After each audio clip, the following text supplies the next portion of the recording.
So today we went to the crab shop downtown for lunch, and I don't really like shrimp. I like the cheeseburger, you know? And so I ordered the cheeseburger, and everyone else ordered shrimp. There's like 11 of us.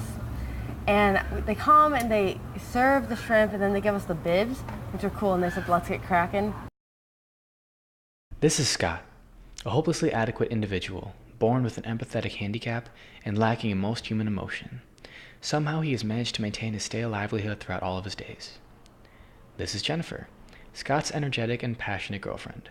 Her and Scott met through mutual friends.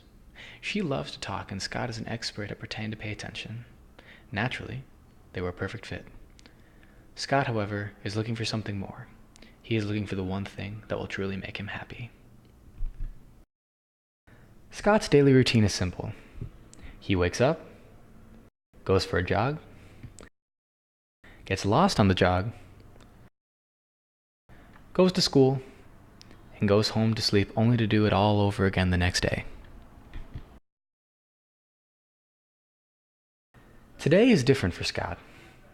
While on his jog, Scott comes across a backpack with a note on it. The note reads, "If you want it, you can have it." He looks around him to see if there was anybody there, but there was no one. Scott was alone.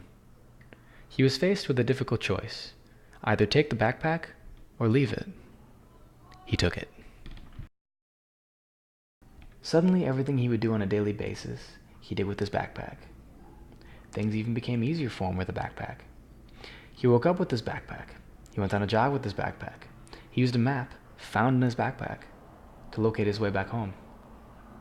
He went to school with the backpack, and he even went to sleep with the backpack. Everything Scott did, he did with this backpack. Scott finally found some happiness. Not in his life, not in Jennifer, but in his backpack. Its presence comforted Scott and made him more sociable. He would find himself speaking for hours about stories and adventures that he had with his backpack.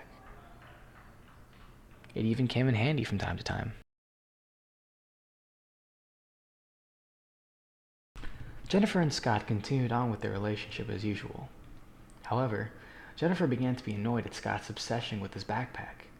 If anything happened, Scott was immediately there with the solution.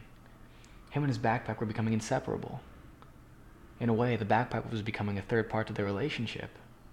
Scott was fine, but she felt weird. She's feeling smothered, over-exasperated, and even a bit pissed off.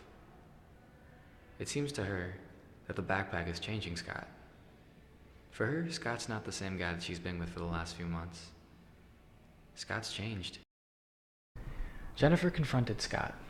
She told him that the backpack was coming between them, and that he needed to focus more on her than on the bag. He was hesitant at first, because he's been with Jennifer for 6 months, but he's only had the backpack for a week. At first, he waited. Then suddenly, she reached out and tried to grab the bag. Scott responded by immediately grabbing the bag after her. Scott was speechless. He had no idea what was going on, and he didn't know what to say. He just sat there quietly. And before he knew it, Jennifer was gone. It puzzled Scott how something that brought him so much joy as the backpack made Jennifer so sad. He looked at his backpack, and the backpack looked back at him. Scott found happiness in his backpack, something that no one else has ever been able to give him. But Scott kept asking the same question in his head. Is the backpack more important than Jennifer? Unfortunately, Jennifer came to a conclusion first. She couldn't stand the backpack, and when she sat down with Scott, she said, Scott, put the bag down.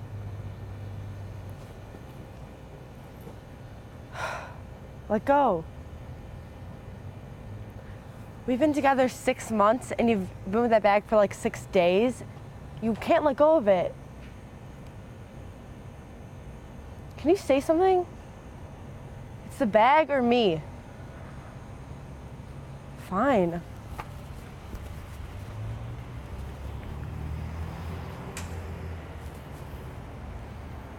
Just then, Scott realized something. One backpack is fun, but 2 backpacks is a party.